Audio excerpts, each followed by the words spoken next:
Oh, hello there, ladies and gentlemen, and welcome to another edition of the Mr. Warren Hayes Show. I'm Mr. Warren Hayes. Going to be hanging out here for a couple of hours talking about professional wrestling.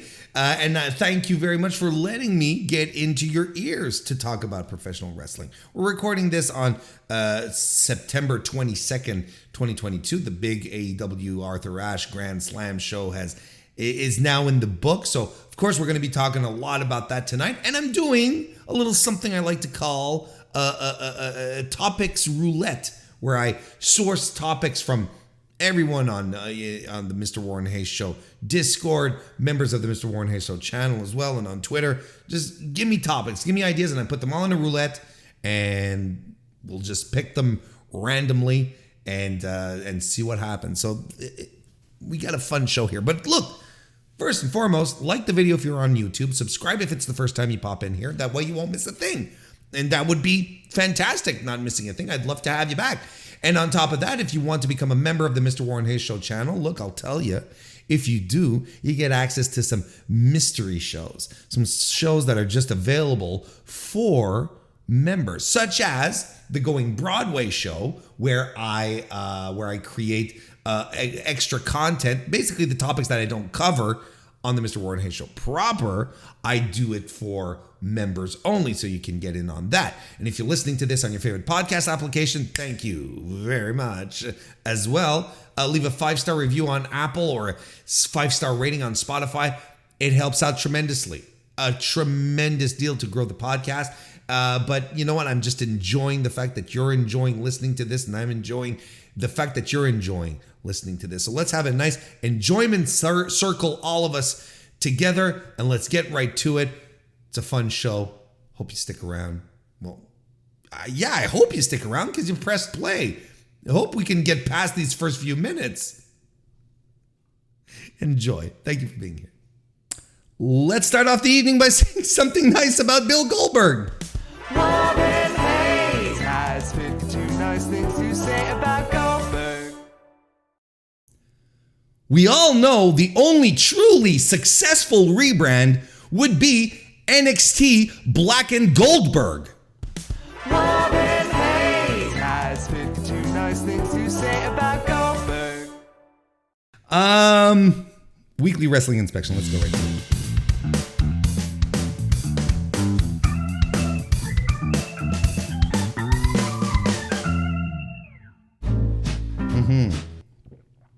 None of that. So let's start off the proceedings this evening, guys and gals, with of course some talk about AEW Dynamite, which occurred last evening from Brooklyn, New York. Hey, Kyle King, nice to see you. By the way, welcome to the Mr. Warren Hayes Show channel. Last night, this is what happened. This is what occurred over in New York and Brooklyn at Arthur Ashe Stadium. Grand Slam was the show. Oh, Cheryl. Sorry, I apologize to interrupt my train of thought here, but in the chat we are asking me, who do I prefer, Sheryl Crow or Bill Goldberg? And unquestionably, Sheryl Crow. That goes without saying, actually. So the big show, the big event, started off hot, just like I like them. Got the crowd into it really, really early with a Ring of Honor world title match where Chris Jericho, 51-year-old Christopher Jericho, defeated Claudio Castagnoli to become the new Ring of Honor World Champion. I thought this match was fun. I enjoyed it. It's not, nothing that would blow your mind. But I thought this was a fun, well put together match that entertained me. And more importantly, it entertained the 15,000 people who bought tickets and sat their asses down in Arthur Ashe to watch the thing. Or was it 13,000? I forget what the last count was. 13 or 15,000? I'm sure someone in the chat will tell me. Actually, I'm sure someone will do that. But, I don't mean that. I did the accent, but it's just because it felt like a good opportunity to do the accent. I'm not saying that y'all are like that. But hey, listen. Chris Jericho starts it off with the code of honor. That one last. And also, I think Ian Riccoboni pointed it out, Aubrey Edwards becomes the first woman to officiate a Ring of Honor World title match. Was not Paul Turner, who has been on Ring of Honor match duty because he is Ring of Honor alumni. So good for Aubrey. Claudio lands in the strikes early on, and he even presses Chris Jericho within the first minute of the match. We go onto the floor. Jericho uses Ring of Honor ambassador and former owner Kerry Silkin as the shield. Can have a good laugh here, where it's like, and you get good heel heat by using poor likable Kerry Silkin as a shield to protect yourself. And I was thinking to myself when I watched this, what if Jericho had used Rob Feinstein? That probably would have got a pop. Jericho suplexes Claudio off the apron. And I was like, but goddamn. And Jericho, again, with another highlight move, reverses a top rope powerbomb or a Ricola bomb in the air into a Rana. Not like while we're still hanging on the top ropes. Like actually in the air. He's reversing it. I'm like, Jesus, look at this guy go. Bringing the big game tonight. Claudio hits a stomp and a sharpshooter. Straight jacket Ricola bomb, but Jericho kicks out of it. Jericho locks in the walls. Claudio hits a big swing. I counted 18. How much did you guys and gals and non-binary pals count up to? I counted up to 18. I think it was 18. There's a bit of a discrepancy. I don't think we have a real official count. I had people in the Discord saying 17. It's 16. It's not 69. You weirdo pervs. It wasn't 69. Here I am, all high and mighty, like I don't like a good 69 joke. What is this? What's going on? So Chris Jericho sneaks out the bat, right? He's got the bat already planted, outside the ring, around the corner. He's got it, and he uses it. He swings at Claudio, but Claudio, being like, he's going all fucking Chuck Norris, going all Jean-Claude Van Damme, right? Belgium is closer to Switzerland than Texas, right? So let's go with the Jean-Claude Van Damme. And he's like, Pah! And he blocks it. It's like, ha! Like, wax on, wax off. No, that's not what it is. Anyway, I'm getting everything confused tonight, except for my overall, nonplussedness of Sheryl Crow. I don't dislike her. I don't hate her. Anyway. But he being Claudio blocks the bat shot. And then there's some noodling with the ref and the bat, and Jericho ends up hitting a low blow on Castagnoli, hits the Judas effect, and I'm sitting there and I have both my hands on my head and I'm like, are we really doing this? And yes, we are really doing this. For the love of all that's holy, Christopher Jericho is the Ring of Honor World Champion.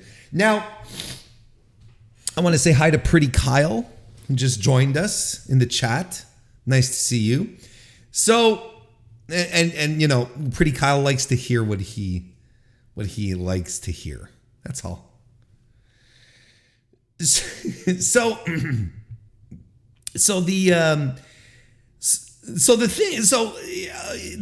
got a lot of people really unnerved, maybe upset in some circumstances. I saw a lot of people, friends, peers, colleagues, chums, buds, be particularly outraged at this.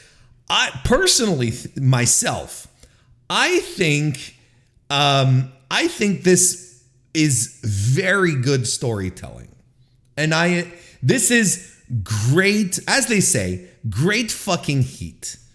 It really is, because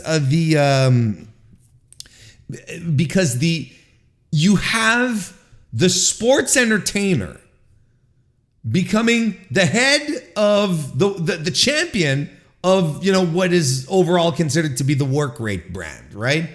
That's essentially what this is. This is not unlike Vince McMahon becoming ECW champion. No, we're going too far here. But the spirit of this makes me laugh. And I think it's entertaining. And I think it's fun. And I think it's a good story that the sports entertainer who used chicanery and trickery like a good sports entertainer should do to win the match, right? And I'm okay with that. Now, I think that I think the match was okay. I mean, it wasn't it wasn't anything to blow your socks off and to write a 1,500 essay on either. I think it was fine, but I think the outcome is pretty fun. Now, as far as Claudio goes, we like to do a little, whenever world titles change hands like this, we like to take a minute to review the career, to review not the career but the reign is what I'm trying to say. Claudio, of course, as we all remember, defeated Jonathan Gresham at Death Before Dishonor earlier this year. And had a nice little rogues gallery, I find, of opponents. Had a fantastic match with Konosuke Takeshita, fought Dustin Rhodes, had a great match with Dax Harwood as well, Ari Daivari, excuse me. But couldn't quite make it past Jericho. So, when you look at it, won the title in July. 2 months later, had 5 defenses. Won it the one night. 5 defenses in 2 months. That's a defending champion. That's what I would say. Now, is this a title run to be remembered? Is this one that we are going to talk to our grandchildren about when it's time to talk about wrestling with our grandchildren, and then our grandchildren are all seated around us and going, "Oh God, Grandpa's going to talk about wrestling again"? No, we're probably not going to talk about that. We're not particularly. I don't think there's nothing outright memorable about it outside the fact actually that Claudio won his very first world title in his career. And clearly that was for the fans. Tony Khan is a fan, and he gave it to the fans, and I think that was fine. I think that was, and I think this is going to be our main takeaway. The match with Takeshita was fantastic. Don't get me wrong.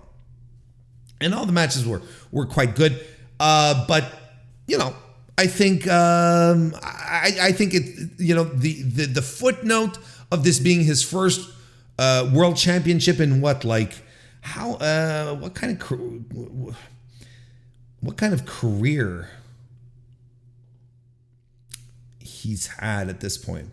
21 years, first world title in 21 years of pro wrestling. I think I think that's good. I think that's good.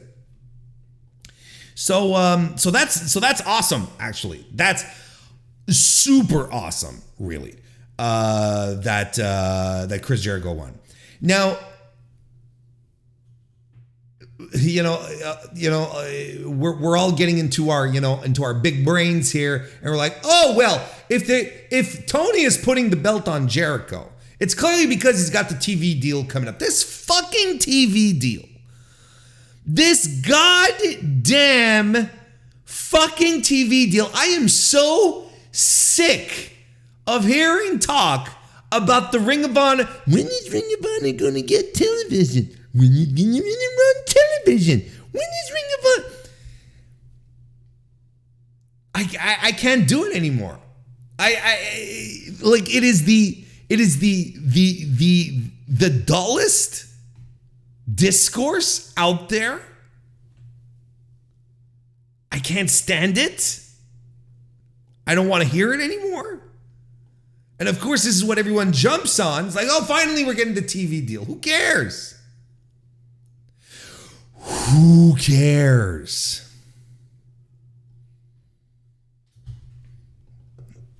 How am I supposed to care about the Ring of Honor titles if it doesn't have a television match? I'm like, what do you even if it doesn't have a TV deal? I'm like, what? How? Why does that? Why does that equate to 1 + 1? You know who else doesn't have a television deal in proper in New Japan? A lot of people care about their goddamn titles that you can only watch on their streaming service and or pay-per-views. Come on now. Anyway. Look, Tony Khan could do worse than deciding to build his new Ring of Honor, his new work rate brand, right? If he were to just, he could do worse than putting Chris Jericho up there as his champion, right? And sort of emulating what he did with AEW to get people's interest, right? There's most likely going to be a Ring of Honor pay-per-view coming up. Chris Jericho will draw curiosity at the very least. And at the very least, it's a draw for his next pay-per-view. At the very least. And if there is a television deal being dangled in front of his nose and by Warner, the Discover brothers, and they're all they're saying is like, oh, we need the big star to get behind you on this. Well, there's your big star right there. Chris Jericho. We are going to talk about the AEW World Tag Team title match where the Acclaimed, made up of Anthony Bowens and Max Caster, please don't clip it. The Acclaimed, Anthony Bowens and Max Caster, defeated the tag team champions Swerve in Our Glory and are your new AEW World Tag Team Champions. The Acclaimed came out with Kip Gunn and DJ Woo Kid, who Taz referred to his work as a disc jockey. And I lost it. It was like a disc jockey or whatever they do. I'm like, oh, that's so good. And Fabulous as well, who is... Look, I don't know who these people are. I don't know who these people are. And that's fine. Because it's not for me. I'm not the demo they're targeting. And that's all right. Because I know it's the same thing with Bad Bunny, and it's the same thing with these people here when they were announced that they were going to be at Grand Slam. I'm sure they're significant for some folks. But for me, I'm just like, I don't know who these people are, but that's fine. That's fine because it doesn't speak to me. I'm like, well, Warren, we should get a real, like, big music superstar. Well, like who? Like, who would be, like what big music superstar? Ozzy? Like, Ozzy's in my demo. I don't want to see fucking Ozzy Osbourne on TV, all broken down. You know what I mean? Like, it's, the opposite is embarrassing too. Adam Levine, he's in the news. He's hot these days. Maybe he can. So fucking hot.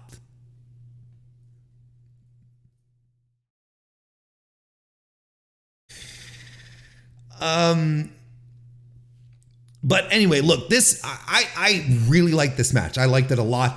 Thought it was a really good time overall. Bowen starts off with Keith Lee on this one, he's tossing Bowens around. Keith Lee does a Rana, which everyone sort of went cuckoo, like I myself. It's like, holy shit. Max Caster does a lucha arm drag on Keith Lee, which was cool as well. Swerve cheap shots the Acclaim as they're doing the scissoring gimmick, and that gets some heat. Max Caster is your babyface in peril for the majority of this match, regardless. Keith Lee tries a moonsault, but misses. Swerve accidentally clocks Keith Lee with the boombox. And like I said about the match, right? I enjoyed it. It's fun. It had some good moments, but it also had some off moments, right? Like when Bowens hits the blockbuster, and then Max Caster goes in for the mic drop, right? And it happens off camera. He flies off camera, but he doesn't land, and he quote unquote tweaks his knee, and then everyone's like, oh, what happened? I think something happened off camera, like Swerve pushing him off, that we didn't see because the the production didn't pick it up. Production didn't pick up the spot. So all we saw was Max Caster miss Keith Lee like by a country mile. And he lands awkwardly on his knee. So then everyone starts getting really, really worried. It's like, oh man, what a rough landing. That looked like it hurt. Oh my God, Max Caster's injured. And I'm like, guys, look, here's the thing. If a wrestler goes out there, does the knee tweaking thing, and you're buying it, that's fine. Like ultimately, you're supposed to be worked in wrestling. You're supposed to be worked. And that's cool. That's absolutely cool. I looked at it and I was like, no, everything's going on as normal. He's fine. It's a work. It's okay. But there's a lot of concern suddenly swelling up. And I'm like, Jesus, these are wrestlers. They're not like all made out of porcelain or something. Anyway. There's also a double team pounce spot that was blown as well. That looked awkward. So, but Max Caster's fine. There's a 450 by Swerve to the floor, which was outstanding. Kip Gunn hits the Famouser, and Max Caster hits the mic drop for the win. Fantastic stuff. Now, the Acclaimed have been working for this spot for a long, long time. And I've mentioned this. I think on the All Out preview show that I did on my review of All Out. And I'm going to talk about it again because this is crucial. I think, the trajectory of the Acclaimed in AEW. When people talk about homegrown, when people talk about this is a homegrown talent, this is a tag team that was made in AEW. This is a Tony Khan creation. These are two guys, which Tony Khan said, you guys are going to be a tag team, and you're going to be prelim guys. Max Caster, you want to do the rap thing? You do the rap thing, and it'll get some heat, but then you'll get squashed. You'll get jobbed out. And they went from there, and they didn't miss a single beat. Bowens got injured. They still maintained the course. They stayed the course. There was the nonsense with Max Caster, of course, with his suspension and his sensitivity training. So they decide they stay the course, and they do everything that AEW requires them to do. Prelim guys, they come in, they do the job, they come in, they get their paycheck, they leave. They put over the guys that have to be put over. They do it well. And they probably have great attitudes backstage too. And miraculously, they start getting over with the whole gun club thing, which I am still convinced was just supposed to be a prelim throwaway feud that just started gathering steam organically And Tony Khan, instead of doing like what the great, brilliant booking mind of Vince McMahon would do, would be to try and keep it down and sabotage it as best he could because he didn't come up with the idea. Said, okay, let's roll with it. And it just kept getting hotter and hotter and hotter to the point that right now, the Acclaimed are one of the top 5 most over acts in the company. And in my view, I think it's a reasonable view to have a true homegrown act from within AEW that got itself over just out of working the business, doing what you have to do, paying your dues, getting yourself over any way you can, making it work. I still think they should have won at All Out. I still think that was a mishandling of the crowd reaction of how people were reacting. I'm on the side of calling the audible. That's something that should have happened there. We got the second best here. I think the All Out match was better. It had more drama to it. It had more drama to it because we were wondering, are they going to pull the trigger? And they just might. Last night at Arthur Ashe, it was pretty much written in the sky that's what they were doing. You know, it didn't have that level of drama. You know, that just the little thing that would have put it over, that it didn't have that little spice that the All Out match had.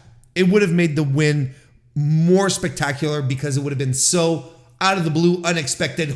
We're putting the over guys over. It's what happened ultimately, but you know, it feels like let's do this over again kind of thing.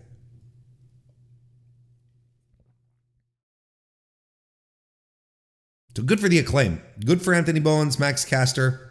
I think we'll see what kind of reign they have, but right now I didn't see any other choice. I didn't see what else they could have done with them.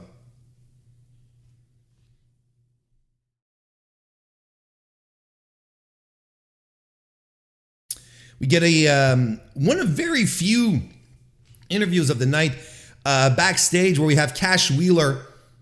Well, FTR there, and Cash Wheeler is saying, he's congratulating all 4 guys for killing it. There's 2 expressions I want to get rid of. There's 2 expressions I want to dump. Bangers. Oh, it was a banger. It was a banger. And killing it. Those are two members of the vernacular that I think we're all better off without moving forward. Especially when it comes to bangers. I think it's completely lost its meaning. Everything's a banger. Like there's no, anyway. Who's with me? Let's get rid of it. Anyway, Cash Wheeler's congratulating the teams, congratulating the Acclaim, and of course, it's like, oh well, we've been number 1 contenders for like April, and then the Ass Boys roll in. They make fun of FTR, so we're setting up something there. Okay, let's give the AAA titles to the Gun Club.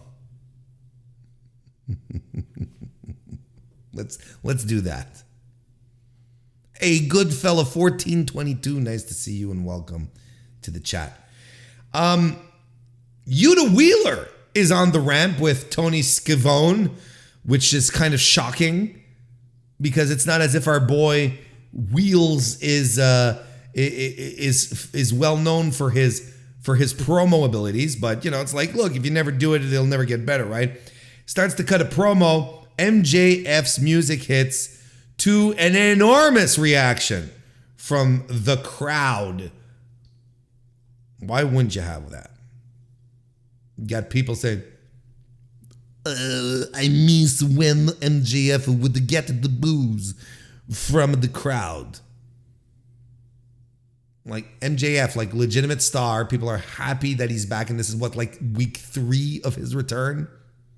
I think it's okay for people to still be real fucking excited that MJF is back, considering all the turmoil.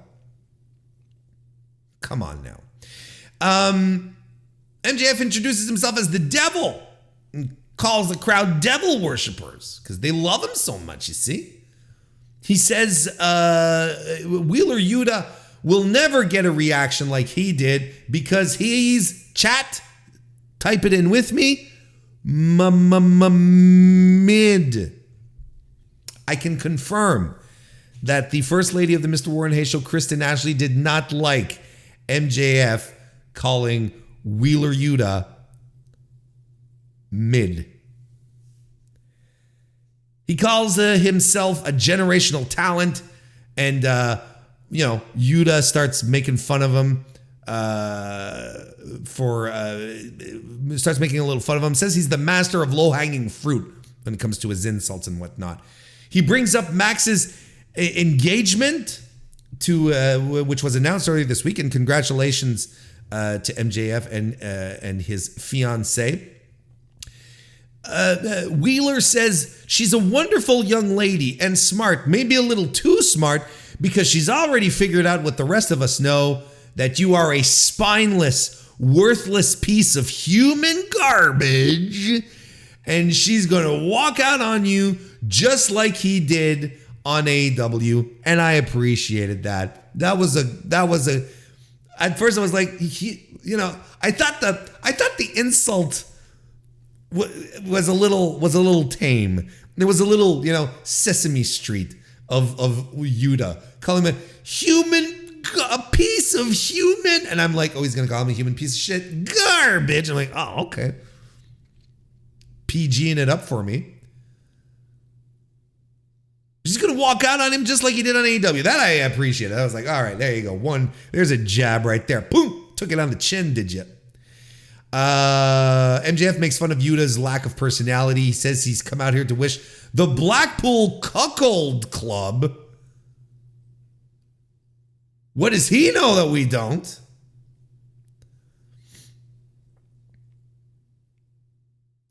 He wants to wish them luck in fighting to be the one to lose the AEW World title to MJF. Funny. But he says you can still, MJF says to Yuta that you can still ask your mentors for advice. You can go to Danielson to ask how to be injury prone. Moxley's not all there. And you can ask William Regal how to learn how to pop pills. Again, just leaning a little too hard into the addiction thing. I gave some praise to MJF last week on how he handled the addiction thing with Mox, right? You remember the promo that he cut on Mox where he apparently was tearing Mox down for rehab, for being an alcoholic, but then also took the time to praise him for overcoming it, and which I think is good form in a promo, to never completely destroy your opponents and call them just outright goofs, because if you yourself, you're just fighting goofs, you're gonna come off as a goof, right? But here, but look, I get it. And it's something that triggered Yuta, because then he jumped on him, started fighting. Max headbutted him. And MJF, in the move that even got Queens, New York to turn on him, he pushed Tony Schiavone to the floor. Or not to the floor, on the ramp. Pushed him down. And no one liked that. You don't push Uncle Tony. No one does that. That's not cool. Everyone loves Tony Schiavone. Fuck off, MJF. Wheeler fights again. W. Morrissey comes out. Are we using the W, or is it just Morrissey now? Do we know? Do we know if we're doing the if we're doing that? Because then because the thing here is that I might if we don't use the W, we're going to get confused. with Morrissey, the British singer songwriter, right?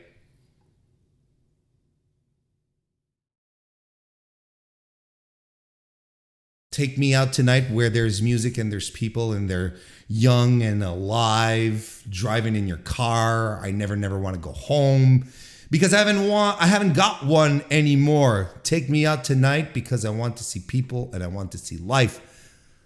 Driving in your car. Oh, please don't drop me home because it's not my home, it's their home, and I'm welcome no more. Right? Then something about double-decker buses. I see, I got confused. Anyway, fun segment. That's fine. You needed to have MJF on the show. There you go. We get footage from earlier in the day of Tony Schiavone interviewing Jade Cargill. She says she's that bitch, of course, and talks about going after the world title on her own time. I didn't look. It's fine. It's okay. Let's just get to the crux of the matter here is that Diamante shows up and says, I was going to bring someone from Miami with me, and here you go. It's Trina. And again, I was like, I have no idea who this is, but I was educated on who it was.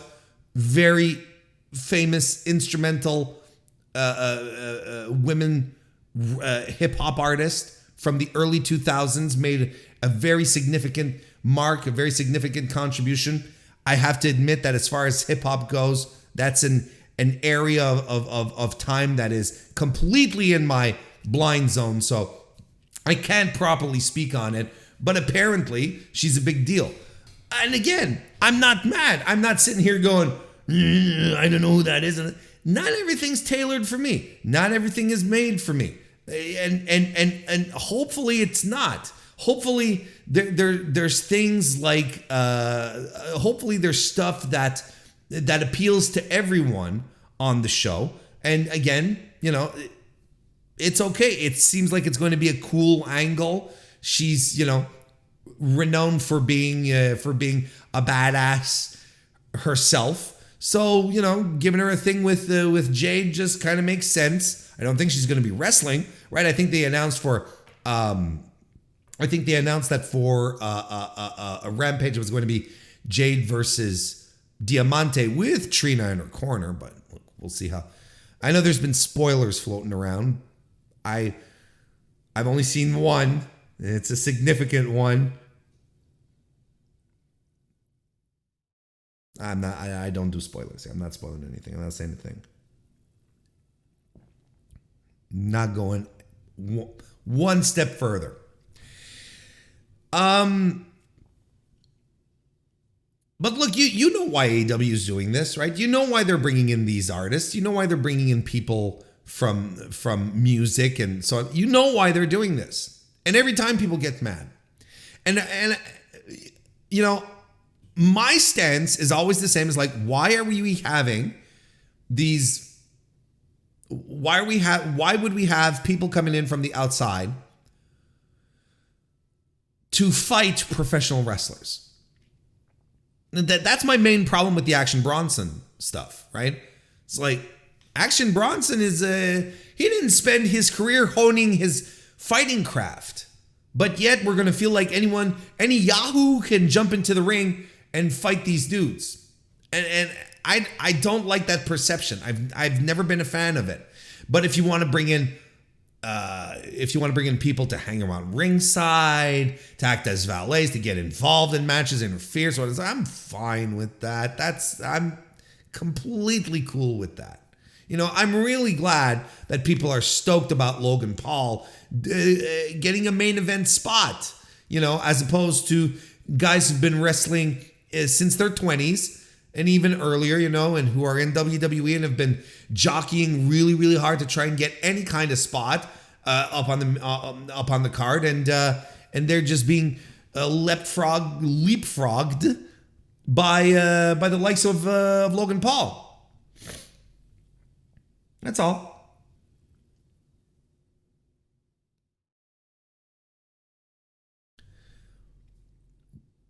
We had a defense of the All-Atlantic title match where Pac successfully retained his title against Orange Cassidy, the first successful title defense of the night, by the way. This was fine, but it didn't quite do it for me. What I liked here was that Orange Cassidy was clearly on edge, right? He was ready to go really hard. He did not want to waste this opportunity, and I can appreciate that. That's something that I find is missing in a lot of wrestling shows, tag team matches, title matches. There we go. The stroke's incoming. I'm telling you, long-term storytelling, it's coming.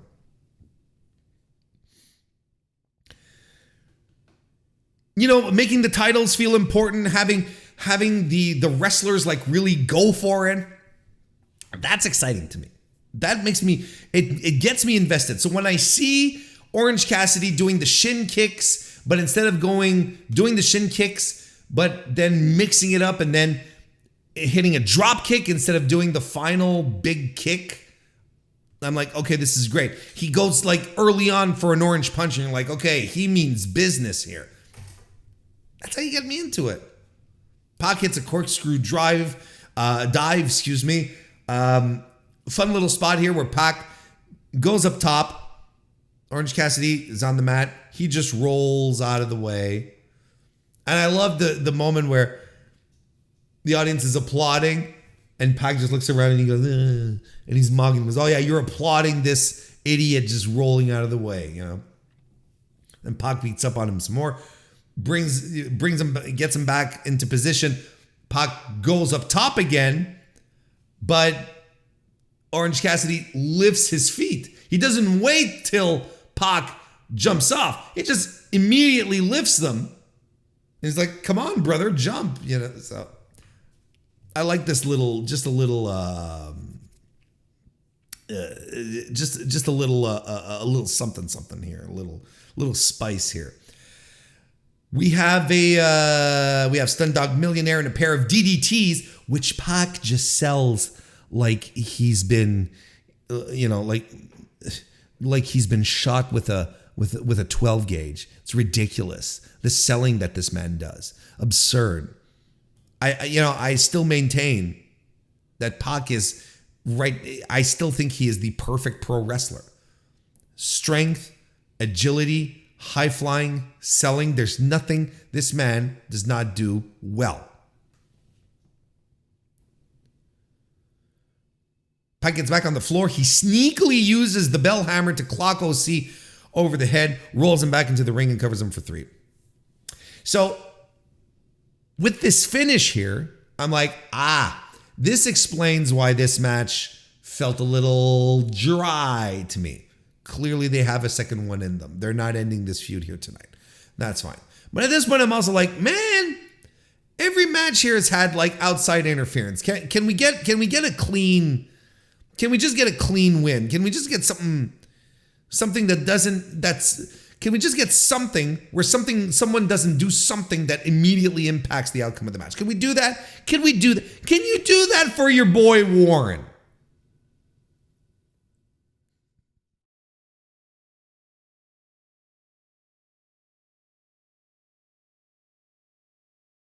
Then we had the AEW Interim World Women's Title match. It's a 4-way. Toni Storm successfully retained her title against Athena, Britt Baker, and Serena Deeb. And again, another strong multi-woman match. Again, they've been on a roll with these. And I think everyone has some good showcases here. Particularly Athena, I found, in this match, had a really great showing. I swear, like the cage match people, because I get the results. I don't type everything. I do some copy paste, and I go and I copy paste the results off of cage match. I go copy paste and I put them in my notes. It's called being efficient with your time. There's nothing wrong with that. But I also copy the ratings, excuse me. And there's one of two things with the cage match people in regards to the women in AEW. Either they really don't like the women wrestling, or they don't like Britt Baker. Because this, I think this is, they gave this a 5.94, which would essentially be like under a 3. It's under 3 stars for if you're going around the Dave Meltzer scale. I think they're being really, really unjustly rough with this match. Serena Deeb, actually, she even got the crowd into this match early when she did a really fun double pin. Then she grapevines Toni Storm's leg while suplexing Athena, which I thought was fabulous. Got a big pop from the crowd. Storm and Deeb do some dueling single leg crabs, and they're slapping each other across the face. Storm does the hip attack, swinging neck breaker by Britt Baker. Fantastic shows of strength by Athena here. Toni Storm back body drops Athena, who ricochets off the ropes, lifts, and still holding on to Toni Storm, lifts her into a dominator position, like over her shoulder, then flips her into a gut buster. Just great shit. Then Athena does a combo, Samoan drop sack of shit, at the same time on Serena Deeb and Britt Baker, and she crushes Britt Baker's face. Like you saw it, like she just smushed her face. Britt Baker ended the match bleeding. She broke her nose again. I'm convinced she has. But there was no way Britt Baker could take that move, and there was no way she could take the move and not bleed. Not have her face crushed anyway.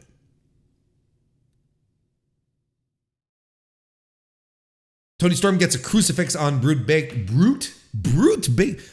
Eventually, if she does continue like spreading blood, painting herself in her own blood as war paint, she should call herself Brute Baker. I think that would be pretty dope. But all that to say that Toni Storm gets the win on Britt Baker. But the heels, they attack the baby faces. In fact, Britt Baker attacks the champ. Jamie Hayter charges down to the ring. And she gets between Storm and Britt Baker, and you're like, oh, motherfucker, here we go. But no, they get together to beat down on Toni Storm some more, because she's like, and she says it into the camera, this is my best friend. And like, again, we've teased it, but we're bringing it back. The day I love this, and I know there's a lot of people who are really, really excited for the Jamie Hayter split from Britt and so on and so forth, but I don't think it's time yet. And I think we can still drag this one out because I'm enjoying this. The heat has been there for a long time. Jamie Hayter lets it bubble up, but oh no, it simmers down. She sees the error of her ways. Britt Baker's my friend. Wow, what are you going to do? The day that this explodes, it's going to be glorious, though. I'm good with them. I think there's more juice to squeeze out of this one. So anyway, the heels are all over the place. They're beating down the baby faces. Then some music hits. You're like, this is not Ruby Soho, her music. This is not a Chris Statlander returning. No. We do not recognize the music. And yet, we recognize the human being who walks out from the tunnels, and it is none other than the artist formerly known as Paige Saraya, who comes out to a huge reaction from Arthur Ashe. People just go nuts about it. Saraya comes, saves the day, poses with her former WWE alumni. Tell me I'm wrong.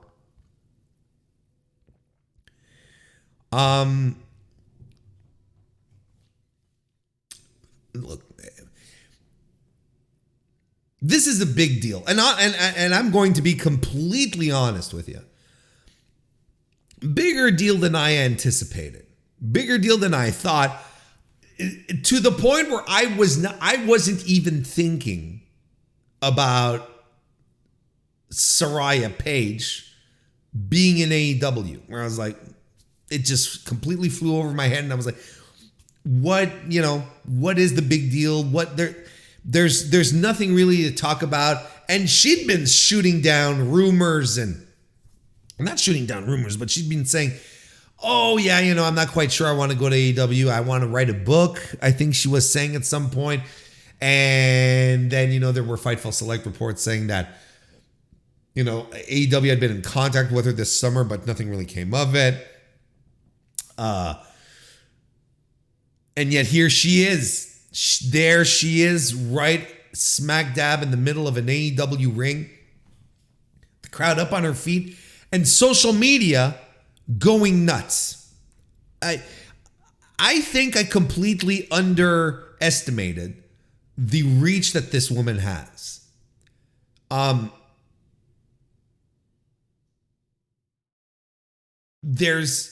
She's going to be a huge boon here, because she's getting people excited. Wrestlers from other companies.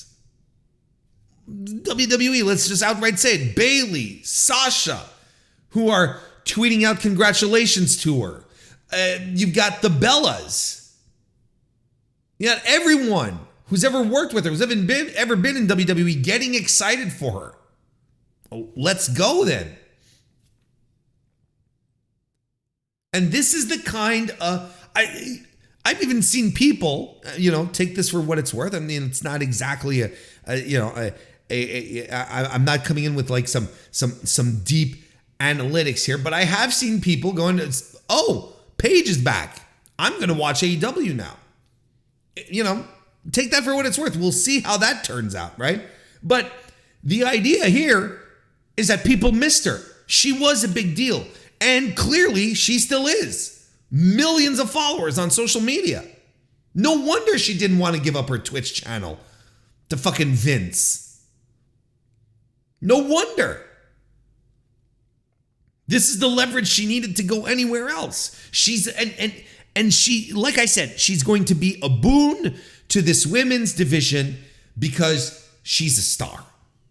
She can hold her own on the mic. She can actually cut promos. She's charismatic as hell. This is something that is extremely vacant within the AEW women's division. Talented people, don't get me wrong. But when I say promos, AEW women's division, who do you think of? Britt Baker. After that, everyone sort of tapers off. It's hard to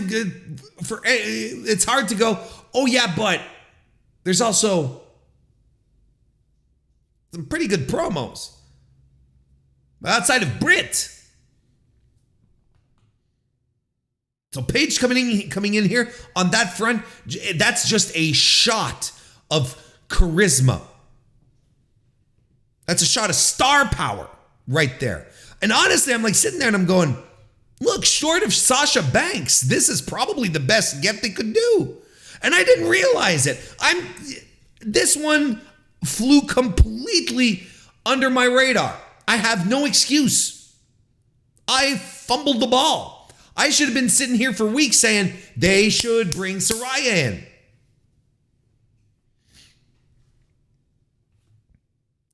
Now, can she wrestle? This is the question, right? This is the one where everyone's like, yeah, but her neck. She was supposed to come back and then she got injured on a dark match and she was done. Wow.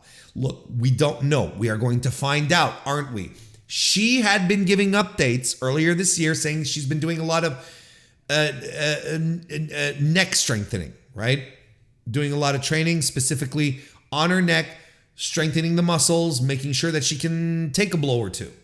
Okay. It would appear as if she is going to wrestle because she has her profile up on the main roster page on AEW. And she's AEW.com, of course, AEWWrestling.com, AllEliteWrestling.com, whatever it is they're calling it these days. And they're going to they've got so they're clearly angling her to get ready to wrestle. She doesn't have to go out and do crazy shit nonsense. Because I agree, sometimes there's some recklessness. There's some stuff sometimes where I'm like, wow, this was unnecessary. You know, like Ruby Soho's injury, her broken nose, quite unfortunate, but she was not protected on that move at all. She's lucky she only got her nose broke.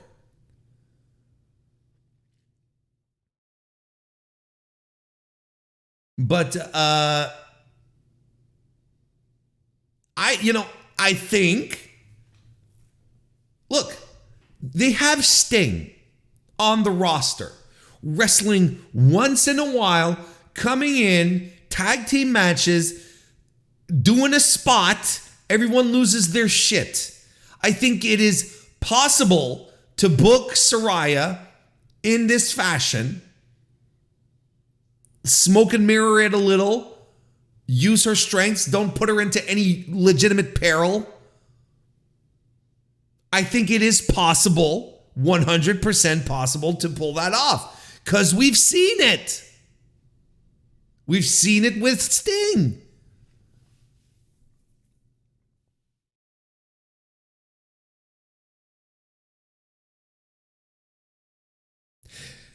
I want to say hi to Ramit and Manny Santos. Nice to see you both. Now, the thing here, the thing that we have to, like I said, she is a boon to the women's division. She's bringing in true star power. I feel like I should say, everyone listening to the Mr. Warren Hayes show, let me tell you now that Saraya is here. Tony Khan is running out of excuses to not focus on the women anymore. But I feel like I've been saying that multiple times for the better part of a year at this point. I feel like I said that when Tony Storm was hired, when the Athena was hired. I feel like it's been a while, or Thunder Rosa. I feel like it's been a while that we've been sitting here and saying Tony Storm doesn't have any more excuses to this. He does. And for myself and a lot of people, I think with the hiring of Saraya here, the elastic has been pulled as far as it can before it snaps. What snaps? People like me, people like who are really into women's wrestling, right? Who have been hoping, praying for Tony Khan to get serious about his women's division, not just throw matches on, not just do one feud, actually get into it. Book some women, give them some storylines, get them out of quarter hour 7. Do shit with them. And I feel like we've been saying this over and over and over again because it's not like the women's division in AEW is empty. It's not as if it's running on fumes. It has way too talented women in their midst to not have a compelling division. It's ridiculous that everything is sort of like tossed aside and put away. And then, of course, it'll always be but Warren, the women's segments are the lowest of the show. Well, let me tell you something, pal. The women's segments are always the lowest on the show because they're treated as afterthoughts. They're not treated as important on the show. And again, this is something I've been hammering home for months. If you want your women to feel important, you have to make them important. You have to make them feel important. That's what a booker does. It fascinates me that everyone is like, oh no, but it's the audience that's rejecting the women. I think, and to a degree, an audience can indeed reject a storyline, a wrestler, something that a booker is putting forward. But the booker has to put the effort in first. The booker has to put the best foot forward if he wants his people to get over, ergo succeed, ergo score better TV ratings, get people excited so to buy tickets to see a live show, so on and so forth. There's something counterintuitive to running a wrestling promotion. If you're saying, I'm going to have a women's division, and you hire women and you put women on TV, but you don't put any backbone into making something out of it.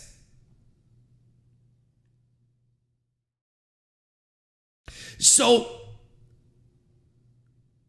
we're in a catch-22 situation here, and an Ouroboros, if you may, where Tony Khan looks at his spreadsheets and he's like, well, the women aren't drawing ratings, they're hitting the bricks. But Tony Khan is not putting proper creative into it. Or he's not pushing the stars. He's not pushing the women the people want to see. And the Chris Statlander thing is a shame and a half. That's a shame and a half. It's a tragedy because it was Statlander's time and you could feel it. You could feel it, right? Jamie Hayter, people are ready for her. I still think there's more juice to squeeze out of this Britt Baker thing. But we'll see what happens, right? Athena comes in strong, and she has not looked stronger on national televised cable wrestling than when she started in NXT. She looks phenomenal. And her promos are better. Toni Storm is a legit star. She's a star. What are we doing?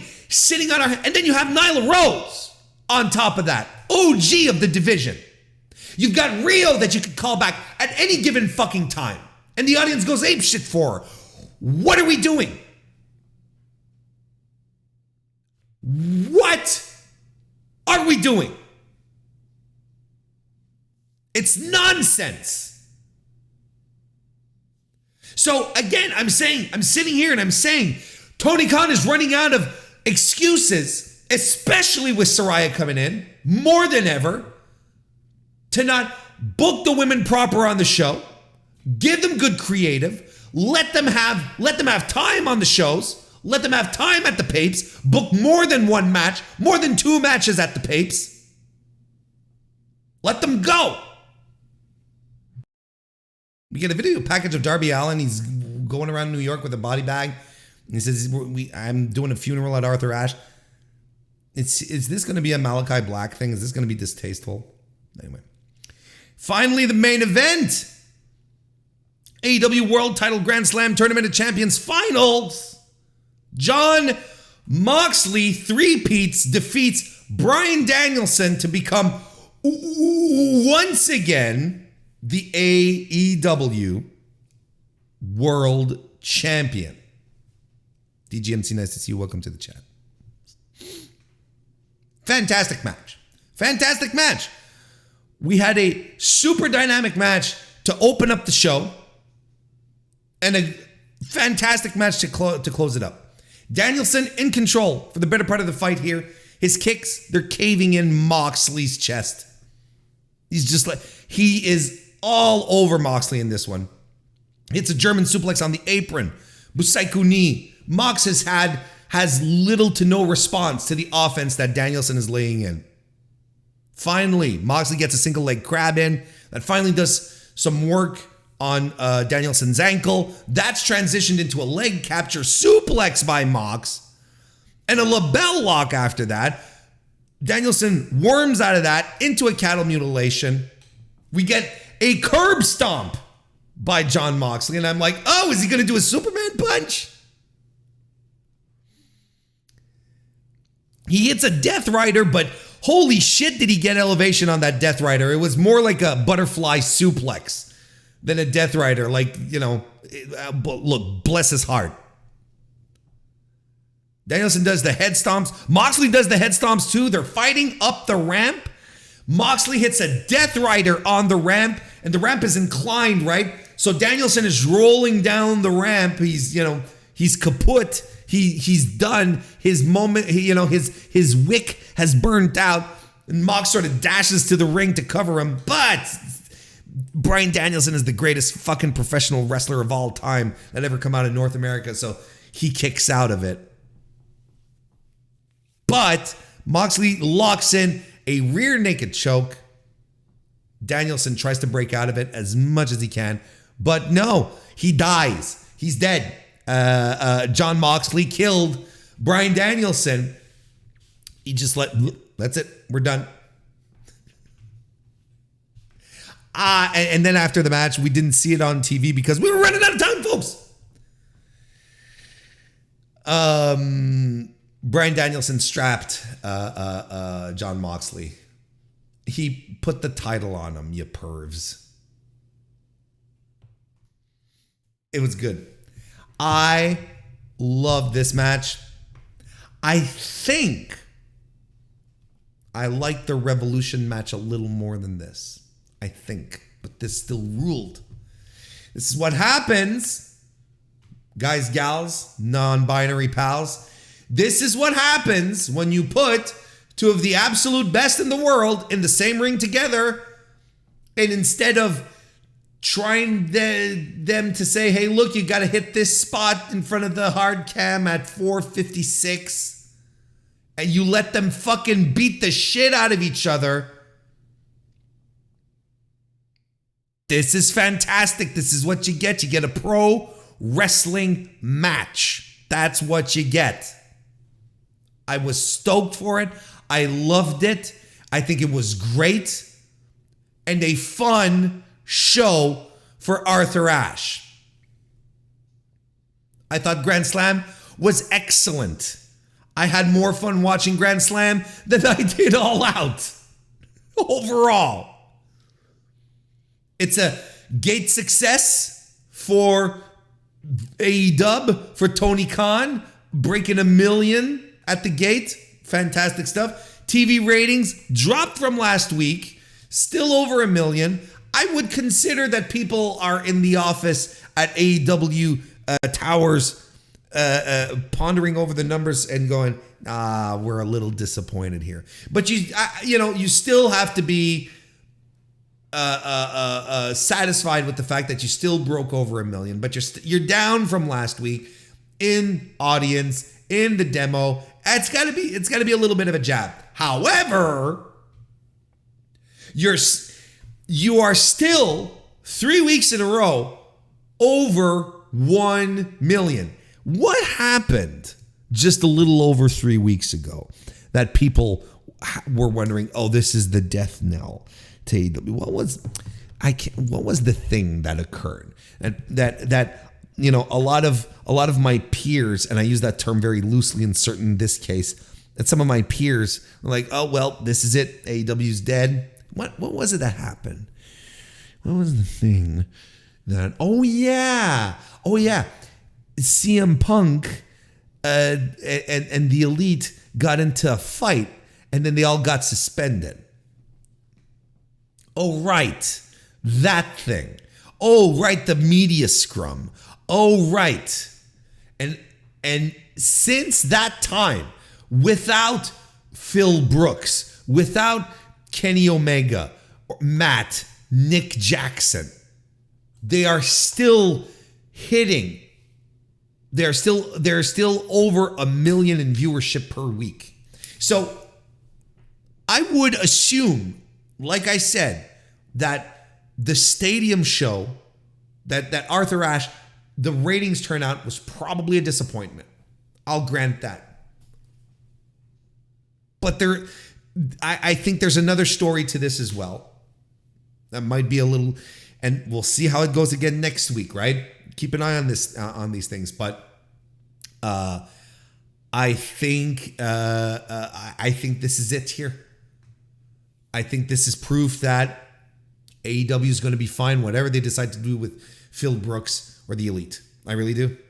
Everything's going to be okay. And I think it's also one of the reasons why Chris Jericho was strapped as well. I think this is Tony Khan turning around to his locker room leaders and saying, look, let's do great things together. You guys have been here. You've been holding this fort together as best you can. Let's go. Let's do it. And Jon Moxley, same thing. Same fucking thing. Third-time champion. We're back on it. He's doing it again. He's coming in to save the day. When clearly his feud with MJF is coming up and everyone is prognosticating and he's probably going to drop it. And you know what? That's probably the smartest thing to do. That's probably a very smart move to do. Or do you keep it on Mox? Like, there's a legit argument at this point to say, no, we're going to keep it on Jon Moxley because he's the top guy that we've been able to turn to and who hasn't been involved in bullshit and who comes in, he's a fucking professional, puts on a fucking great match and goes home and comes back to work on time next week. He got sober because he loves this shit so much. Probably his family too. Okay, sure. All right, okay. But you know what I mean? In your boy's book, this kind of seals it for me. There are compelling arguments for two other people, in my opinion. But Jon Moxley's my wrestler of the year. I really think he is. Delivers every time. Goes all over the place. He is pro wrestling. He legitimately is pro wrestling right now in North America.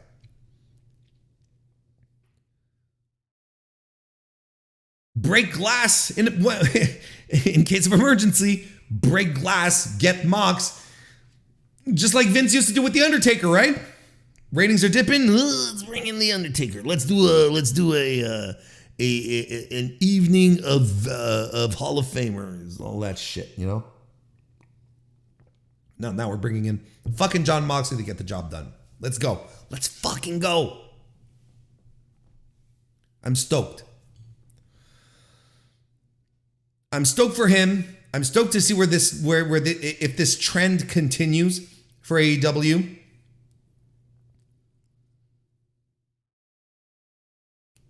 I'm excited to see what they're going to do with Arthur Ashe next year because I've heard a lot of discontent in regards to people being fatigued on the Wednesday night, sitting down for a 5-hour show, right? It's a 5-hour show. You sit there for 5 fucking hours on a Wednesday night. You're in Queens. You have to get back home. You know, it's like you're working the next day at 7, 8, 9 a.m. So I can get it that there's people that are like, yeah, man, you know, was this worth it? And you know, it's a pricey ticket on top of that. It's a pricey ticket. So, you know, I get it. But then again, you know, it's a stadium.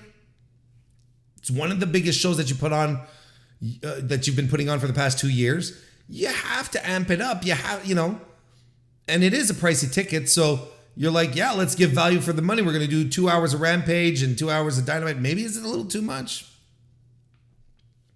Well, look, value for your dollar, right? It's very subjective for a lot of people. You know, it's like that eternal discussion in the world of video games. Do you prefer to pay a high price for a video game for a fun, compelling experience?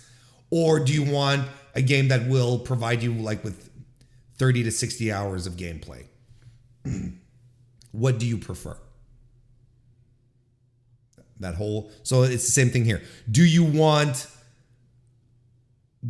to sit in an arena, in a stadium and like see like 5 hours of fucking wrestling?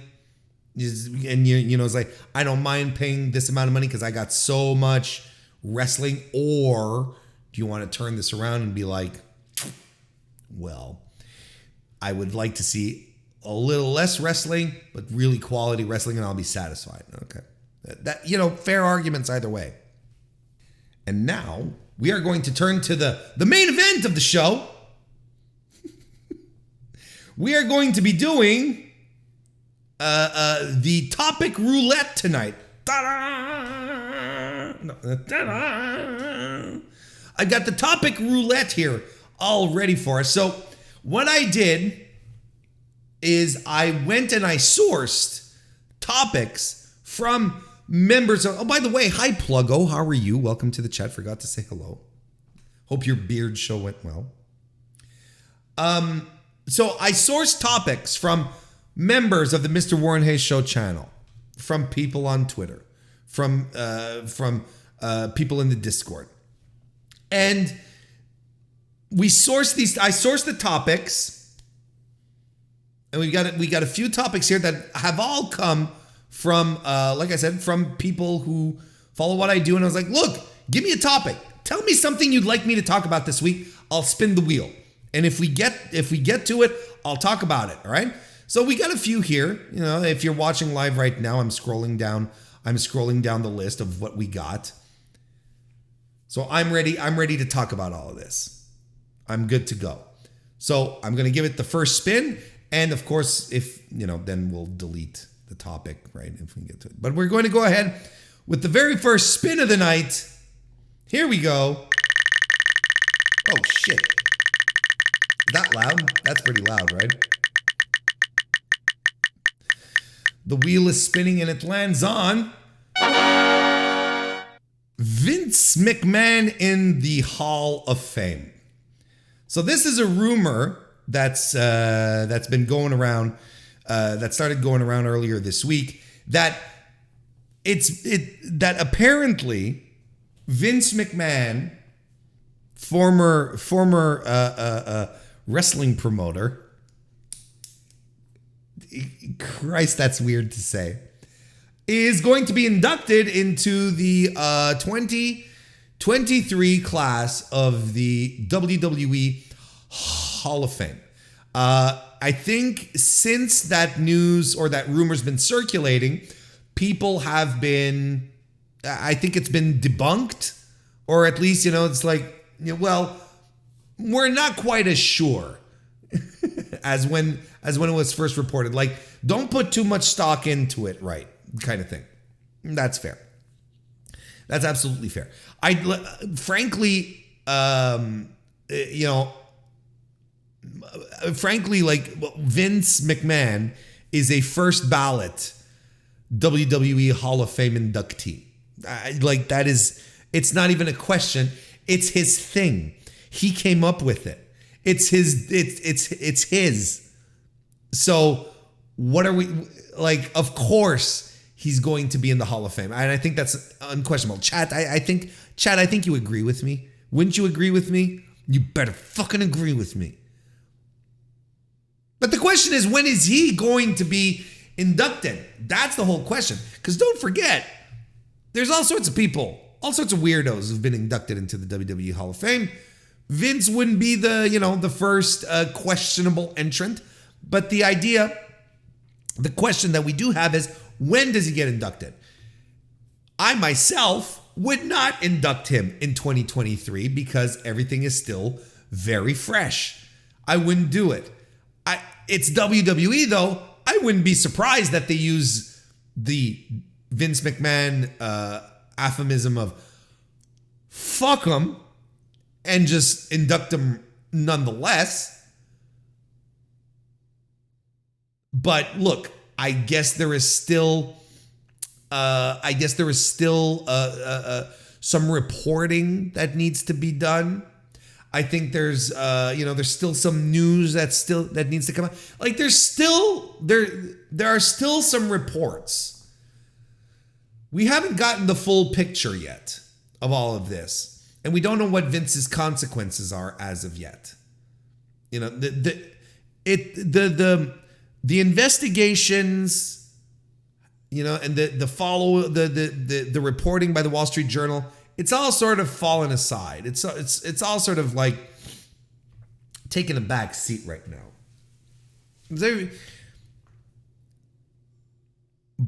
but he's not out of the hot water yet.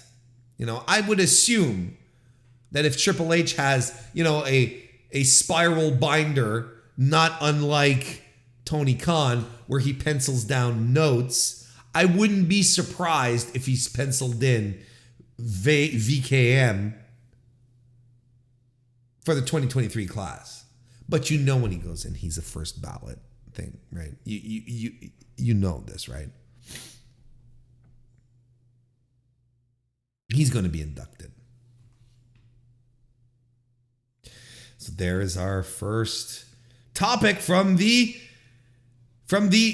topic roulette. Let's go for another one. What else have we got going here?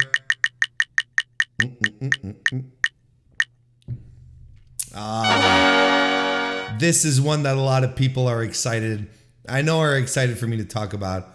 Who, in the name of God's green flat earth, is the White Rabbit? People are really excited about this. As we all saw on WWE television this week, a little skit, a little video thing where you had a White Rabbit playing Hangman, and the question was, who killed the world? And the rabbit is doing the letters. He's putting the letters for Hangman, but he figures out the puzzle and it's you did. And then you follow the White Rabbit into the rabbit hole. A lot of people got excited for that. Very, very, very excited for that. Can't say I blame anyone. Honestly, I can't say. I will not blame anyone for being excited at the idea of this little mystery. And there was a timestamp, right? 9:23 or something. No, 9:28. The date of this upcoming Raw.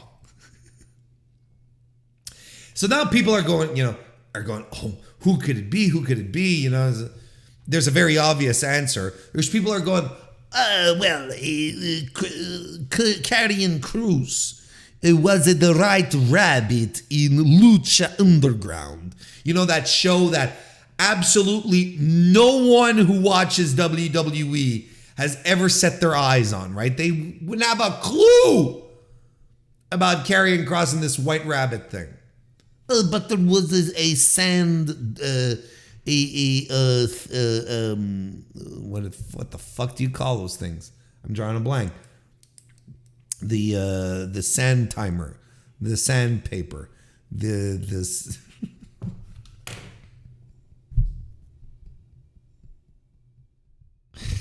Okay, it's 9:23. So as we're recording this, it'll probably be revealed. An hourglass, thank you.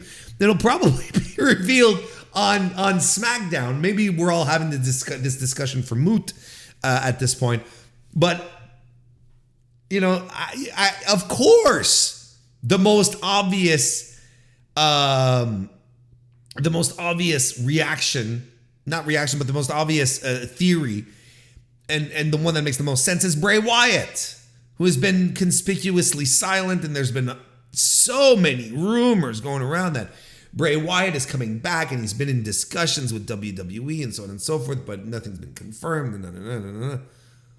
But of course, it's the one that makes the most sense. It's the one that connects, that is the most logical to be doing these cryptic things with literary references, right? Of the rabbit, the Alice in Wonderland, the rabbit hole, the White Rabbit, and all this shit. It all connects to Bray Wyatt's love of lore, right? Now, longtime listeners of the MrWarrenHayes show will know I love The Fiend. I like Bray Wyatt a lot.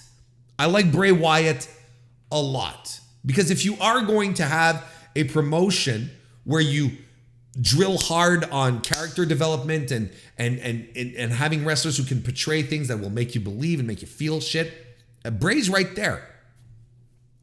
So I'm thinking, I'm thinking if the Fiend comes back, or look, if Bray Wyatt comes back, I'm fine with it. And I would be doubly curious for him to come back, bring in his ideas in an environment where Vince isn't tinkering with them, where Vince is not like, bringing in his old-timey, old man mush brain references, trying to make it palatable for him, whereas the rest of us were entertaining it. Because let's not forget, I maintain this. The Fiend, the whole thing with the Firefly Funhouse leading to the reveal of the Fiend was wonderful. I think that's legitimately one of the highlights of the last couple of years in WWE. All of that was fantastic. The Fiend reveal was great. Like that first entrance that he had coming out with the severed head lantern, that was fucking brilliant. Just a retooling of his music by Agent Orange, just like everything is connecting, everything's working. I liked it, but then you saw you could see the moment Vince started to fuck with the concept, where it was no longer just Bray doing shit, where Vince was having final call on nonsense. You could see it. You saw it. You saw it when he kicked out of 18 curb stomps, when the lights would turn red in the ring, when everything became nonsense.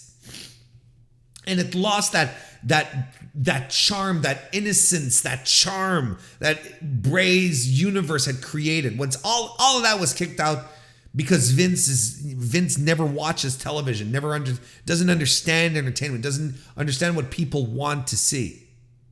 So I am very, very curious to see a Bray Wyatt return to the ring in WWE and see what he can do without Vince's pause in everything he does. That's my stance at this point. Of course, the White Rabbit is hit. Don't worry about it. The even spotted lanterns and fireflies in the background of the Extreme Rules pay-per-view poster, right?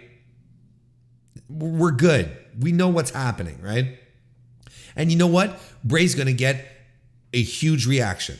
And people are going to be excited for Bray to come back. And you know what? This is going to be a legitimate good get back for Paul Levesque, for Trips.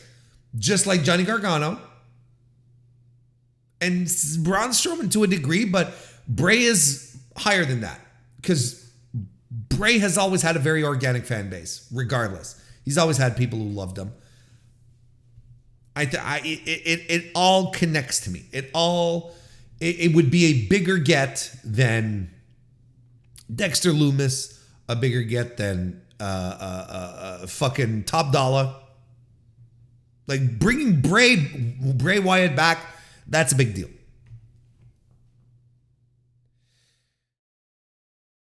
So we'll see how it goes, right? But I think it's safe to say that Bray Wyatt is returning this fall. That was a topic from our topic roulette. Let's go get ourselves another one, shall we? I like this. Just random stuff, more or less random. Ta-da! So we are going to ask ourselves the question. We're going to head on over to NXT Black and Gold now. Who's the guy who's going to take the title off of Bron Breakker? I don't know. And frankly, he's pretty much gone through. He's pretty much gone through the roster at this point, right? Like there's no one that's really been built up, if I'm not mistaken, to come across as a real threat to him. Now, Ilya Dragunov shows up this week on NXT after JD McDonough JD McDonough defeats Tyler Bate. And I'm like, okay, fun, good stuff. Now, because I like Ilya Dragunov a lot. And he's going to be fighting Bron Breakker at Halloween Havoc.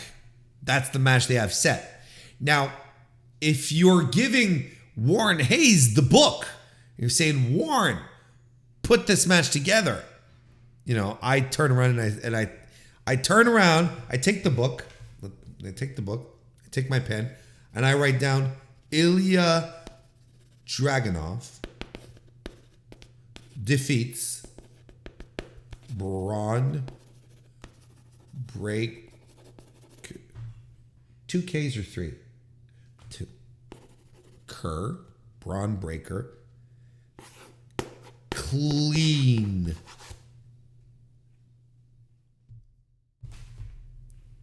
Because it is fucking Ilya Dragunov, who is a beast, who is a merchant of violence. Like, to me, there's we don't even question this decision here. Bron's the new kid, and he's come into the new kids playground, NXT 2.0, and he's become the champ. But now the big boys are coming. Now the real deal are starting to settle in, like Ilya fucking Dragunov. Ilya should tear his head off. No disrespect. Because this is the thing, and this is the thing with Bron, is that I will agree with most people, the general feeling that everyone has, saying that Bron Breakker has the stuff.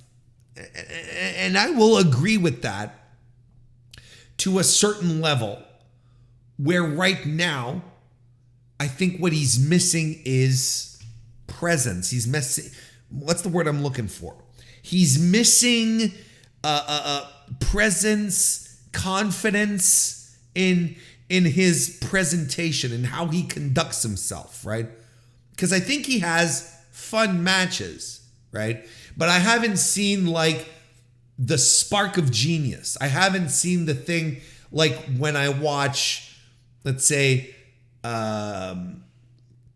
Nick Wayne out on the indies, where I'm like, this kid is a magician, He's like, he's 17 years old, but this kid just gets it, It's not that same level. I don't like, is this the guy you're building your brand around? It's a little strange to me, because he's lacking championship prestance. I understand why they pushed him up into the spot. I completely get it. And same type of situation, I probably would have done the same thing. But you see, I would have probably had Solo Sikoa kick his head off. But now Solo Sikoa is no longer there, and look, we might talk about it. It's part of our topics. It's part of the topic roulette. So I don't want to spoil it. Don't want to get too much into that. But Solo Sikoa, for me, was a guy that made sense. For who do you send? I mean, the whole shit with Joe Gacy was exactly that. You're like, this is nonsense. What am I watching? Ilya's well-traveled. He's a former NXT UK champion. I know it doesn't mean shit anymore, but that's what I do. I would have him come in, be the insane Russian that he is, and tear Bron Breakker's head off. I don't think it's going to happen. I don't think it's going to happen if only because Bron Breakker, NXT, I don't know why I thought of Bron there, NXT essentially gutted NXT UK 2 weeks ago at the Worlds Collide show, where it's like, no, the NXT fools all lost to the NXT. All the NXT UK people lost to the NXT people. That we're completely done with it. So we're, are we retconning shit? Hard to say. Probably not. But just because Ilya is coming from the NXT UK brand, I think that's 2 strikes against him from the get-go. I think that hampers him.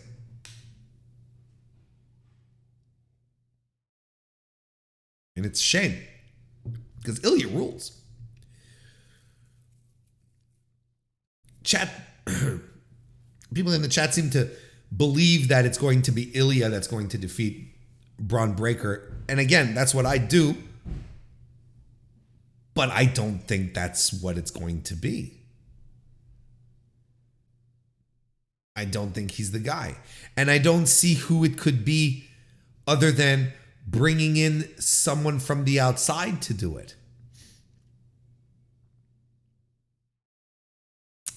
Because there's honestly no who's the next guy. I mean, Grayson Waller should be on main. And Grayson Waller was the guy who retired, quote unquote, Johnny Gargano, right? And they've done chat. Look at where he is now. He's being jobbed out of tournaments. What the fuck? And Grayson Waller is a better wrestler than most of the dudes on that roster. He should be on main. He's ready. He's good to go. So it could be Grayson Waller, but they're not heating him up. They're not making him feel hot.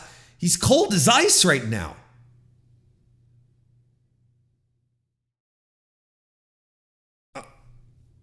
WWE, though, they usually don't care, right? Because they'll heat up whoever they want, whoever's turn it is to have a crack at the belt, right? They'll just heat up, right?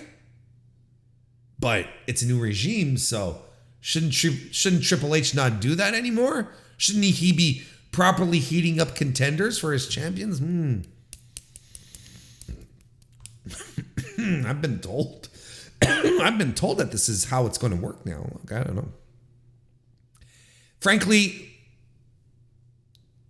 look, if you're putting a gun to my head, I think Grayson Waller should be the guy to take it off of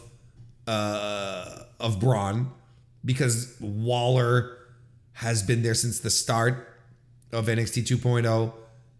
He's a good wrestler, and I think he has that type of NXT championship energy to him. You know what I mean? I think he'd make a very good champion. No, and I don't think Ilya's going to defeat him. I don't think so. I'd like to, but I don't think that's what we're going for. But we are going to go for another spin of the topic roulette here. Woo! What is going to be next? Oh, well, here we're going to stay on the topic of NXT to a certain degree and WWE booking and all that stuff. This was a question that was asked to me. There we go. That's what I was looking for here. Here we go. This was a question that was asked, a topic that was asked, is Dexter Lumis a one-trick pony, or is he very good? I think Dexter Lumis, Sam Shaw, is a fine professional wrestler. I think there's nothing wrong with him. Nothing that makes me squeal like, oh no, get this person off my television. I think he's fine. But his character work is what's getting him over, and God bless him. Everyone, look, he got himself over with the Dexter Lumis stuff in NXT, and they're doing it on Raw as well. That good for him. Good for him. But he's one of these guys like Bray Wyatt. Like, he doesn't need a big bag of tricks. He needs this gimmick that he has that is, well performed, well executed, done convincingly. He's very good at doing the weirdo stalker thing, but that's all he needs, really. And again, personally, it's not for me. It's too much. Like, I like the serial killer thing, the stalker thing, to a degree. For me, it's too much. Like, I like the idea of him being in the audience and popping out of nowhere and doing shit. I think because it's grounded. It makes sense, right? But then hiding under the ring and then having that spot on perfect camera angle, I'm like, and then the cutting the ring with the knife, I'm like, what? Come on now. It's like that. It's too much for me. That's where it starts to get corny for me, where I'm like, let's just have the guy fight someone then, or skip a week. Make us miss him a week. That's fine.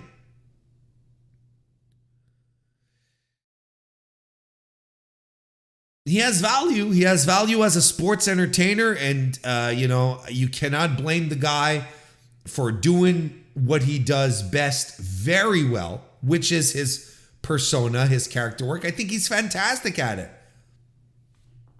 And that's how we're going. This is what WWE wants regardless. They want the moments. And Triple H said it himself, you can have all the matches you want. People don't remember the matches. They remember the moments that are created. And I have a big disagree with Paul Levesque on that one. But this is what WWE wants. This is the path they go down. They go down this path of over-characterization and leaning into the gimmicks and doing all sorts of corny, over-the-top shit that, for me, takes me out of a wrestling viewing experience. Because if I want horror stalker-themed shit, I'll go to the source. I won't look to pro wrestling to get it. I'll go find it where it exists. That's fine. And the thing is that I like Dexter Lumis. I like Sam Shaw. It just goes a little too far. I even like the comedic chops that he had with the whole Indy Hartwell thing and the way in NXT. Like, I was like, man, what a great way to add some mileage to a gimmick that will run its course. Because that's the thing too, is that the stalker thing is going to run its course. Now it feels fresh, it feels fun. People are excited to see, NXT fans are excited to see Dexter Lumis back and so on and so forth, which is fine, but this is going to run its course. And since this character that he's created is so large, how will he outgrow it? Will he be able to, move from a Dwight Yankum to a Kane if he needs to? Comparison isn't one-to-one, but hopefully you understand what I mean. That's what I wonder mostly. Like, what is the staying power of Dexter Lumis in this context? I don't think there's. I think there's going to be some good mileage to get out of it, but that's about it. And he's fine as far as pro wrestling goes. He's okay.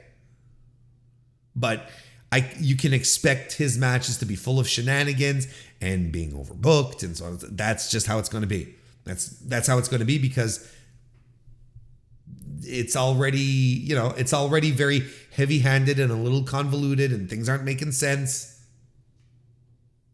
That's where I'm at with Dexter Lumis. Thank you for the topic. Let's go for another spin of the wheel here.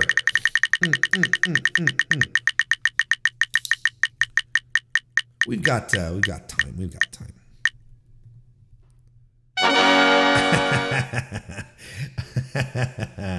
I'm kind of glad this one came up.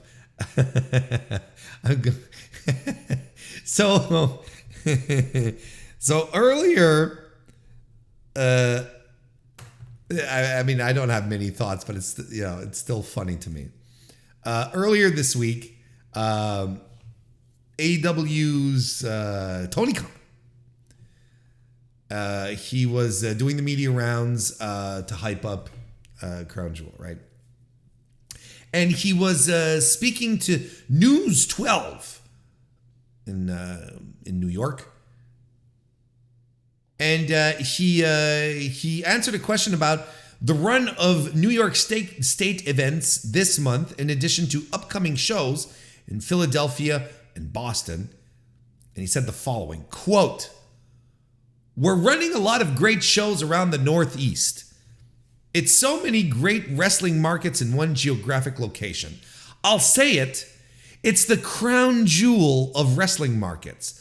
The real crown jewel of wrestling markets, not some BS overseas in Saudi Arabia. The real crown jewel, New York City, is where you want to be."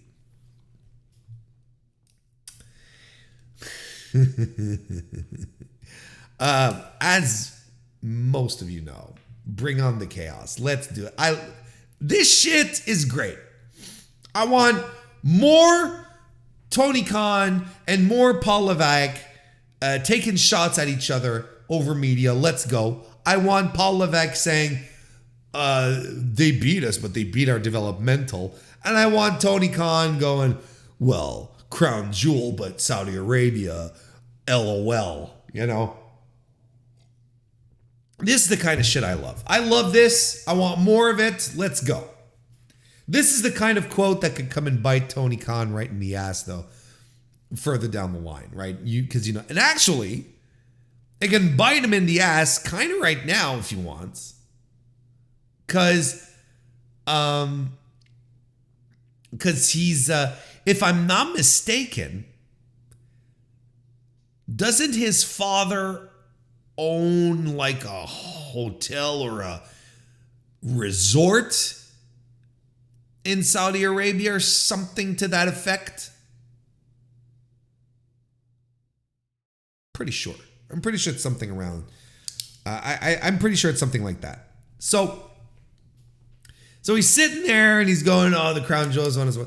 Look, his talk about the northeastern markets are absolutely true. Boston, Philly, great wrestling towns, New York. These are very, very good wrestling towns. What he has to be careful, he's running a lot of these towns, so what he has to be careful is that he doesn't run them into the ground, right?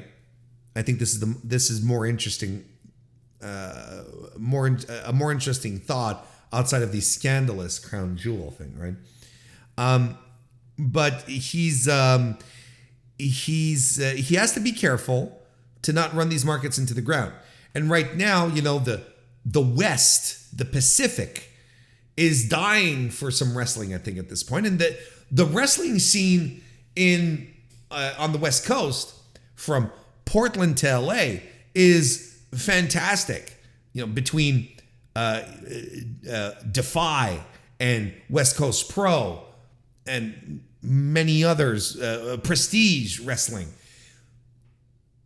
They're doing good. There's a good, healthy scene and some good demand out there. He has to start moving out west a little bit more.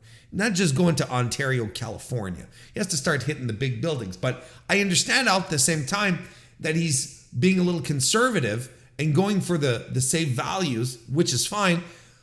because he's not filling 15,000, 12,000, 10,000 seat arenas. You know, he's doing 5, 4, 5, 6, 7,000 seats, and that's all right. You know, so that's, you know, so he's sort of, and they're not all sellouts. They do good gates, they do good business, but they're not sellouts. So he's being cautious, which I think makes a lot of sense. So, but of course, you know, the Northeast is indeed the crown jewel of pro wrestling.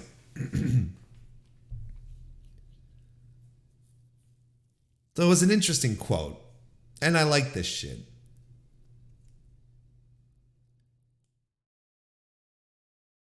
I kind of get annoyed sometimes from other people who cover wrestling and who do podcasts and so on and so forth. Right?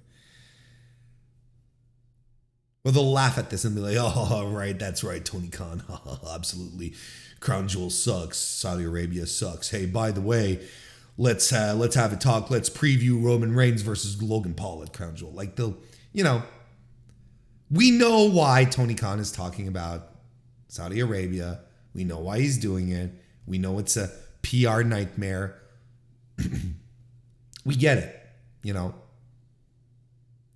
It's just annoying sometimes to have a lot of people, and a lot of people who I respect on top of that, who will take this and will go, "Ha ha ha, that's right, you know, Tony Khan pointing out that Saudi Arabia as a country is a piece of shit, you know, they're stoning homosexuals and gays and so on and so forth." And it's like, all right. And then, you know, they'll have that opinion on one end, but then when Crown Jewel rolls along, they'll have the preview shows and they'll have the post shows and they'll write articles about it. And I'm like, you really can't have it both ways. It's disingenuous. Well, you can have it both ways, but it's disingenuous. You know what I mean? And here's the thing, and I want to make myself very clear.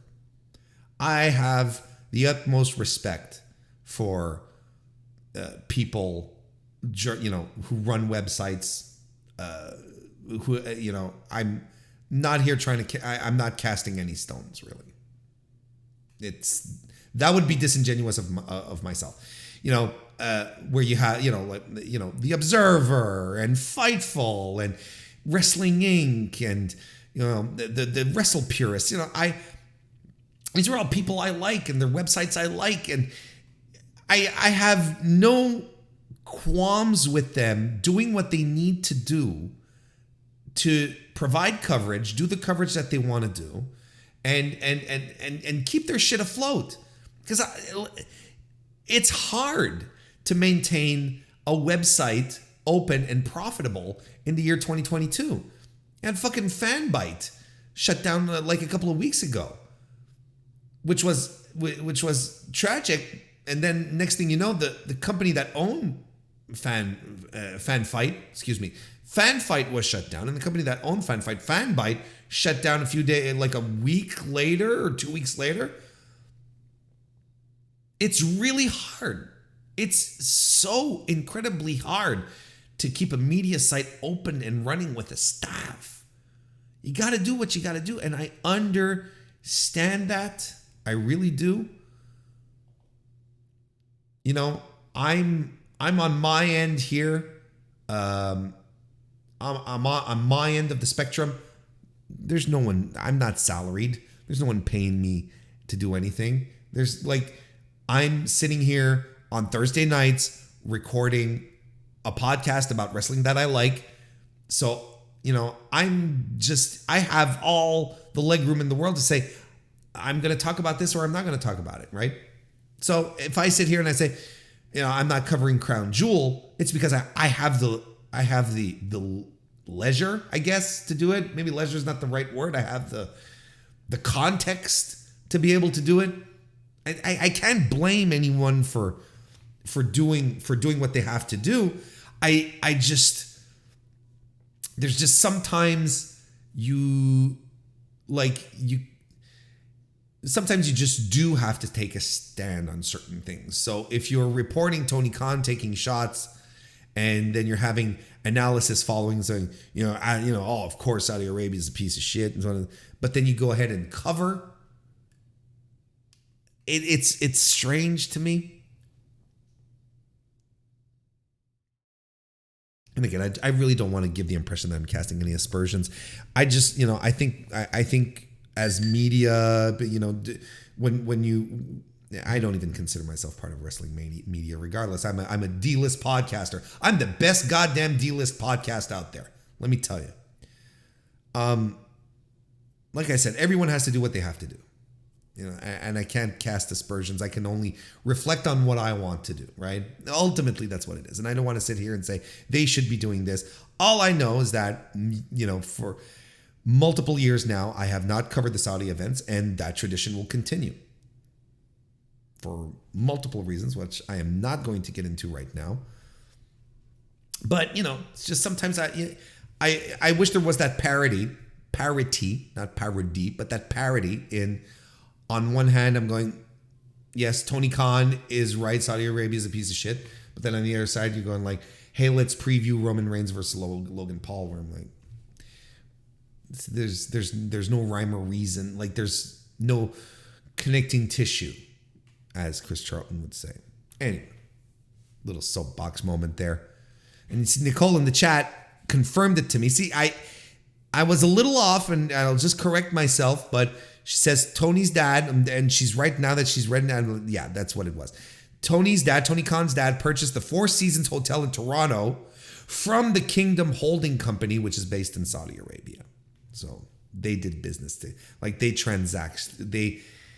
transacted business together is what was the point. So it wasn't that he owned something in Saudi Arabia. But thank you for the clarification. Put that out there just to make sure that everything is kosher. Are we going to do one last topic? One more spin of the wheel? I think we should. And whenever I'm not covering here, I will cover for the members of the Mr. Warren Hayes Show channel. I call this little segment that I do Going Broadway, where I take an extra hour or so going over the topics that I didn't take the time or didn't have the time to cover on the Mr. Warren Hayes Show proper. So become a member of the Mr. Warren Hayes Show channel, youtube.com/MrWarrenHayes, and you'll have access to that. So let's go right ahead for what will likely be our last topic roulette of the night.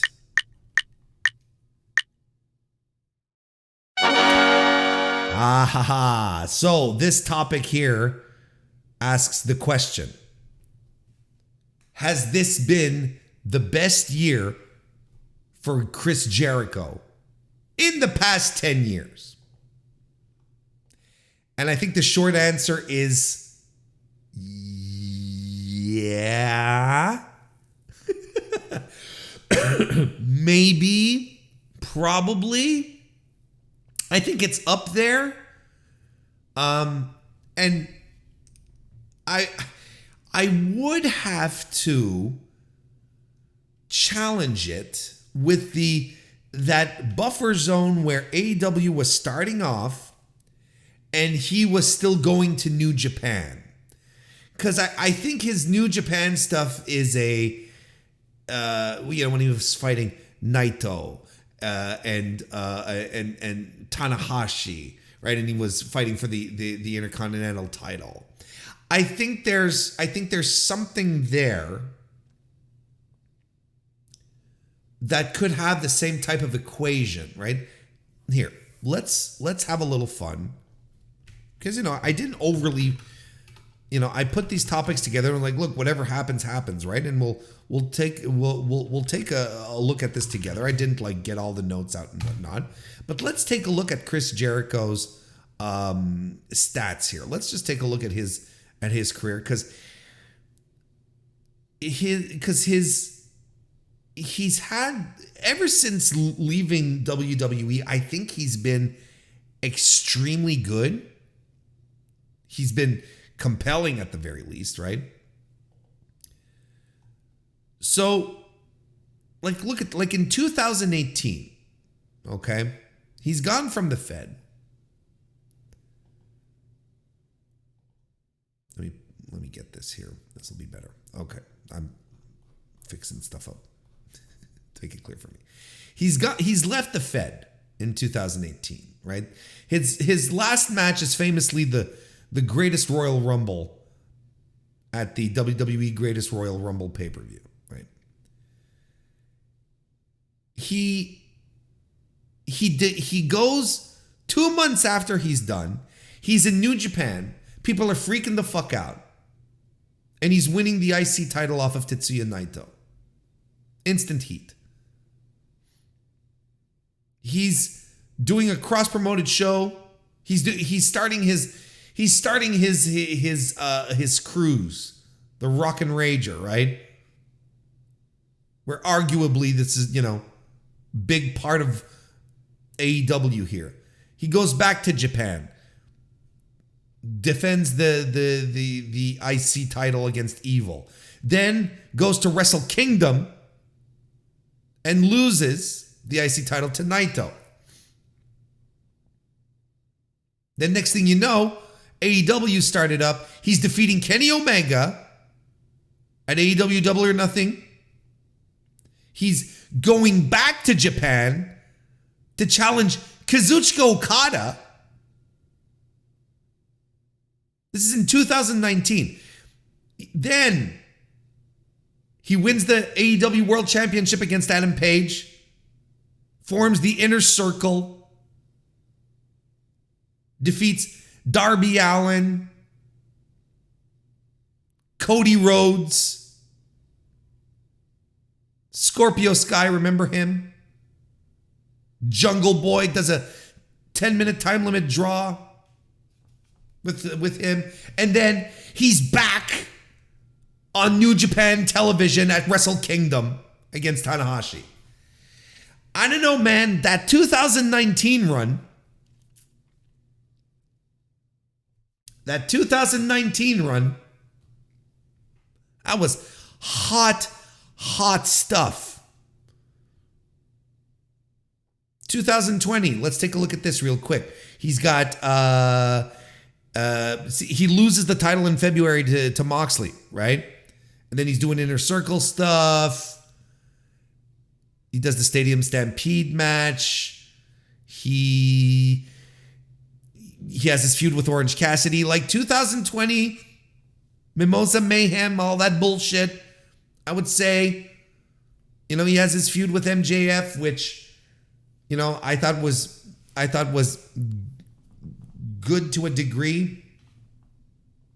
He was doing good stuff, but I don't think it was as compelling. Then we get into 2021, where he does the Labors of Jericho, right? There's some good moments there in the Labors of Jericho. The match with Nick Gage, Juventud being pulled out of nowhere.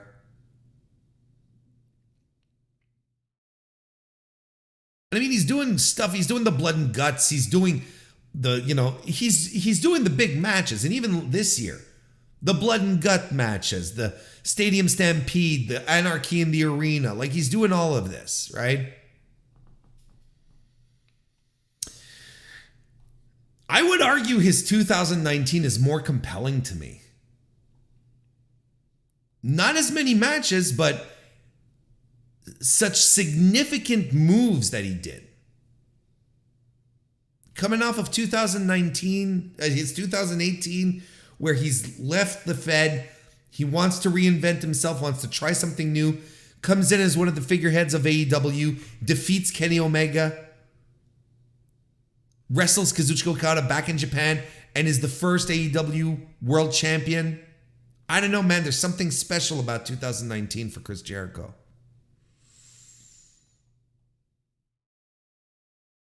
I mean, he's been doing fantastic work this year. Just remarkable work. Not convinced yet. I'm not convinced that 2022 is a better year for him than 2019. That's where I'd fall. I'd go 2019 was a good year, a very good year for Chris Jericho. See how things develop for him, right? We'll see how things go. And we are going to wrap this up. We're going to wrap up the weekly wrestling inspection. How about that?